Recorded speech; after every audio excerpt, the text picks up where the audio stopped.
Okay, we're going to look at student's first draft of a formal description, describing forms, of the painting Beata Beatrix by Rossetti, Dante Gabriel Rossetti. So while the screen is blank, I'll read the student's first draft of the description. In the painting Beata Beatrix by Dante Gabriel Rossetti, Rossetti draws this painting as a memorial to his late wife.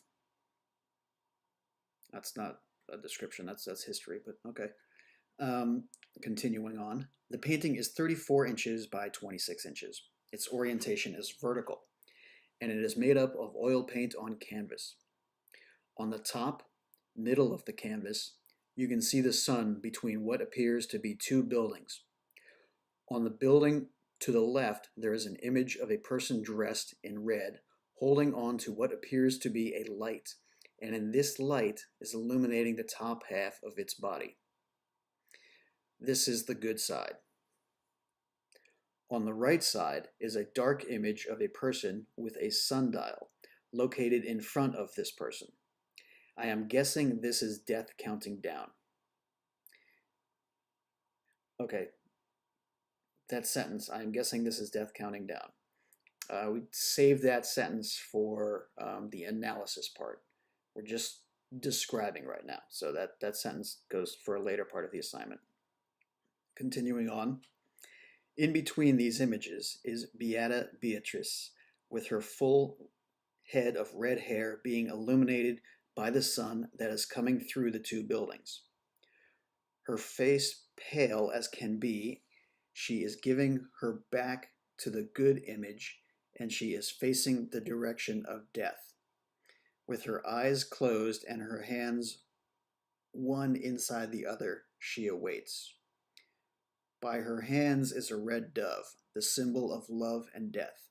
The dove lowers its head to leave a poppy, the symbol of sleep and death.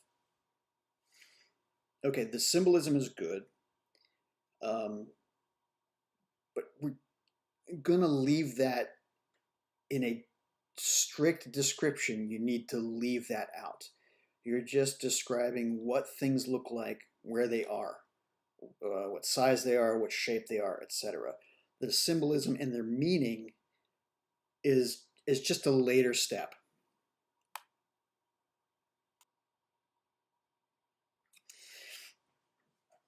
And regarding size and formal descriptions, the reason we do this is because when reading this description, okay, two buildings, I guess here and here, um, if they're described as building shapes or rectangles, possibly buildings, um, but they're very out of focus or unclear, and they look to be older buildings, not modern style buildings, would a description along those lines would clarify it, because when just reading the description alone without seeing the image, yeah, one might think of contemporary buildings, say in Manhattan, in New York City. And this is clearly not the case here.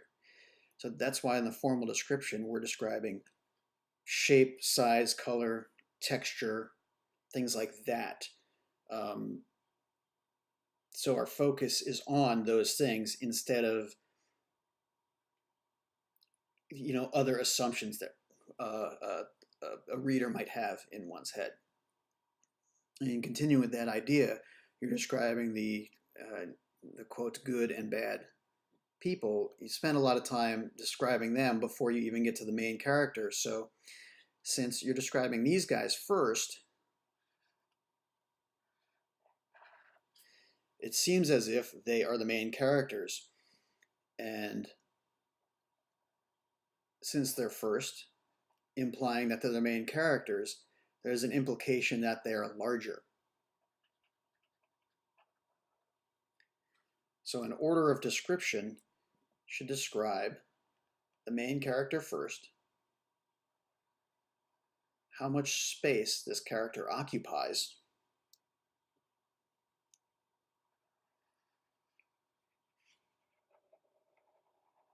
in the picture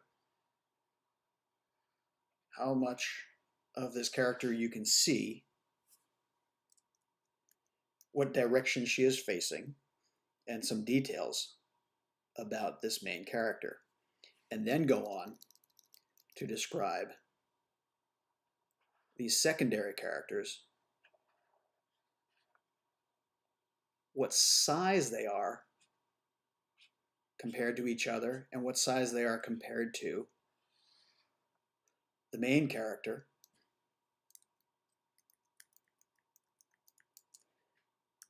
And then go on and describe this red bird. What direction is the red bird facing? What other details does red bird have? See this halo?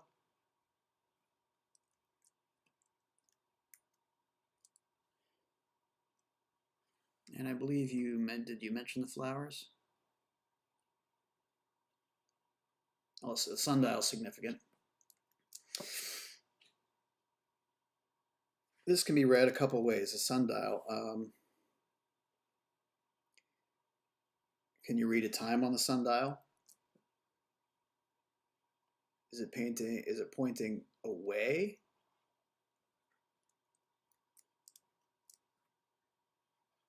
Or is this pointing towards a person?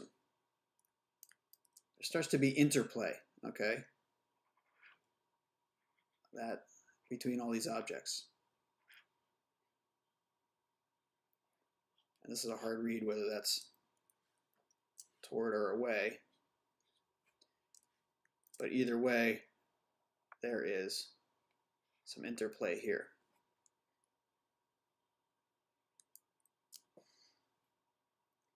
Look at the direction that this figure is facing. It's looking over that way. This person is facing, looking over this way as well. So there's some interplay between these two people, as if they're having more of a dialogue than with this person. More arrow or V-shaped forms. They're not all pointing somewhere, but it is a common motif.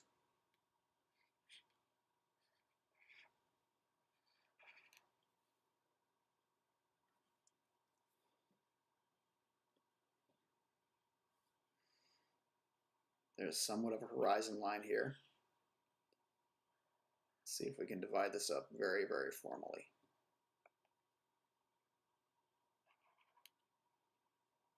Look at the space that each thing and each person occupies.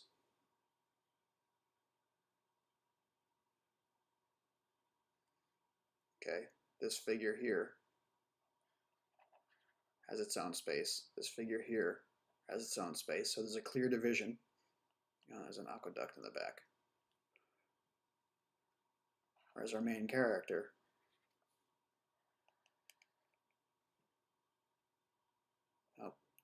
remember all those V forms? Main character sort of forms one as well.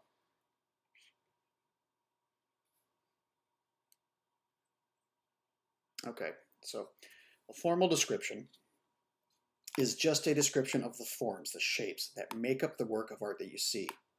Describe those forms, those things that you see. Forget about meaning or story for the time being. That comes later.